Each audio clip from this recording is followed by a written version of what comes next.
Hey guys, want this type of trending shake effect that's make your edit look more insane?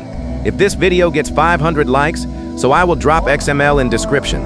So without wasting any time, let's get into tutorial.